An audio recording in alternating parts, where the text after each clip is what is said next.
The trouble is, there is no such thing as an average temperature in Texas.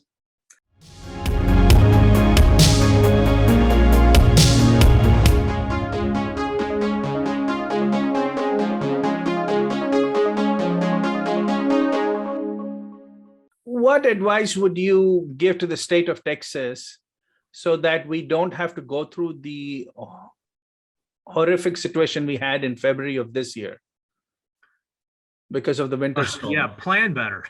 I guess that's the first thing I would say. Look, I mean, it's a great question. That was a failure on every dimension. There's really no other way to put it. ERCOT did really a miraculous job of keeping the grid from collapsing. Yes.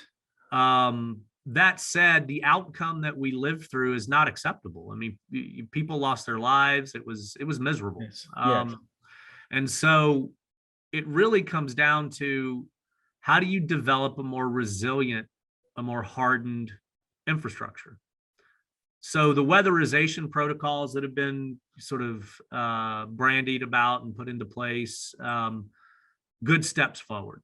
One of the problems with the way things historically have been done is you typically look at the ERCOT, that RTO, and you say, all right, well, what's the average number of days that the temperature on average gets below for the region? 20 degrees. Yes.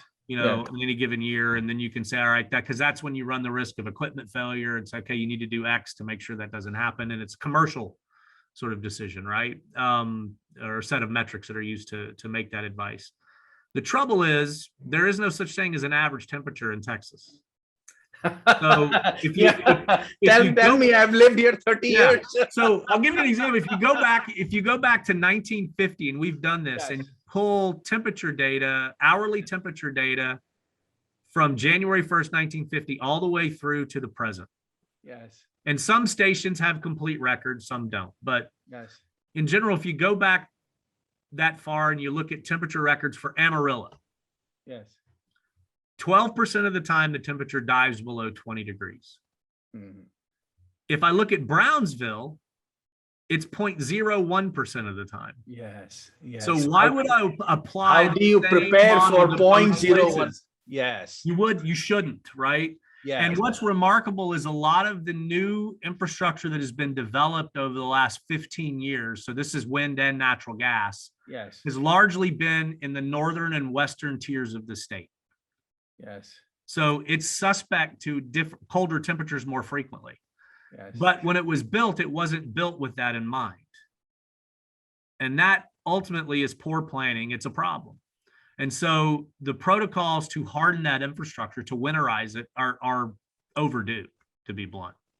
Well, and this point is important because the Houston region has seen these mega, I guess they're not completely hurricanes. We had Ike and stuff, but we have had mega rainstorms, right? Oh yeah. And we have been told that this is a once in a 500 event, but they seem to be the level of the flooding that is happening. We seem to be having a 500 year event every other year. And so you look at the temperature, and weather is beginning to act up. We had 11 degrees here in Houston, and we had 140 degrees up in Canada. Yeah. Right? You would have never thought that Canadians would have to deal with anything close to that. No, you're right. I mean, you're talking about the heat dome that enveloped the West and Northwest. Yes. Yeah, absolutely. That speaks exactly to my point. Resilience is critical to survival, just to be blunt, right? Yes. So, yes. When we think about energy infrastructure, energy is at the core of everything we do. Yes. It needs to be resilient.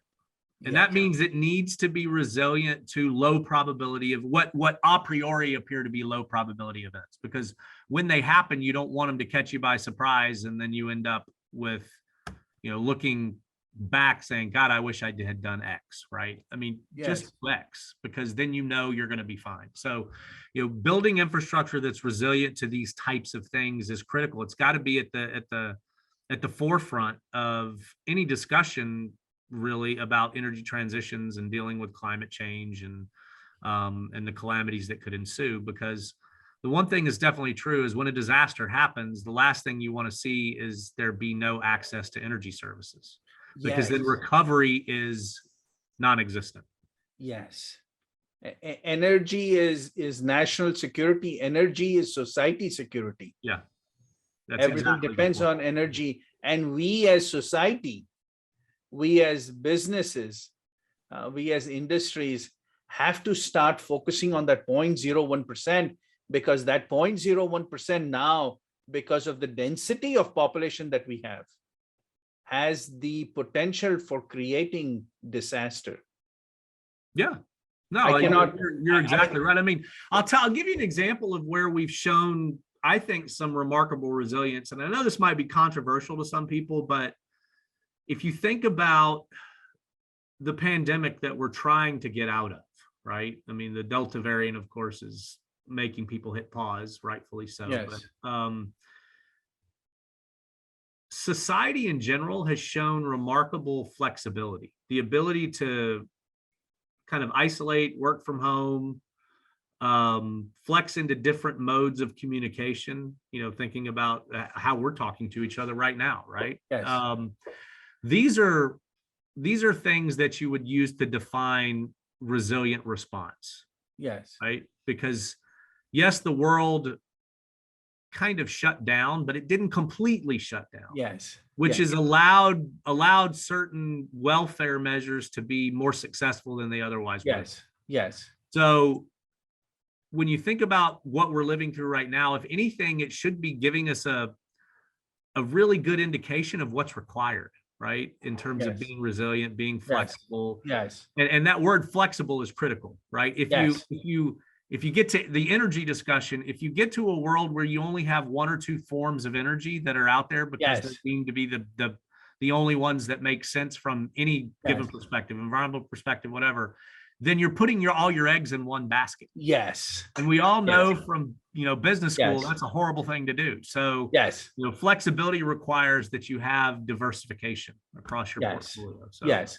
And that brings the point full circle, is that in order to deal with the variability that you have described so well, and also the extreme cases of the 0.01% occurrences, is that natural gas then is able to help, right? Oh, it has. I mean, I'll come back to the winter storm, right? Which is, that hit Texas. There were failures across the board, no matter what the energy source is. But one thing that most people don't understand is when you look at the amount of gas that was burned that week, it was roughly double the average February burn. Yes. Right. And so think about a world where we didn't have that. Yes. Right. That would have been even worse, which is hard to imagine, but it would have been even worse. Because it would have broken the steps to harden the gas infrastructure and harden not only the delivery infrastructure, but the combustion infrastructure. Then we've got enough in the system to make things work. Yes. Just you've got to build in the right resilience mechanism. So So this question is an obvious question. Should we feel better next February about where the state of Texas is? Might be a little too soon. Oh. Well, let me put it this way. Look, there's Kenny, you're making me feel bad for asking that. The investments that are being made right now, there are some steps being taken to harden infrastructure, which is good, and that'll help. Yes. But we're not really expanding our dispatchable capacity in the state.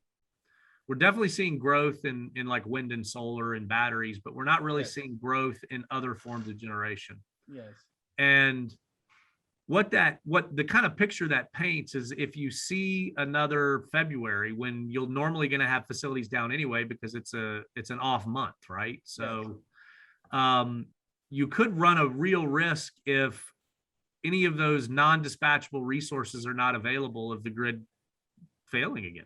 right? So because we haven't had enough time to fully harden the infrastructure. So next February might be a little too soon, but what that should do is light a fire under some people to really get this done, right? So yes. I hope they're working hard on it, and I hope they are seeking your advice, sir. I've had a few interesting conversations without a doubt. So Very good, very yeah. good. Okay.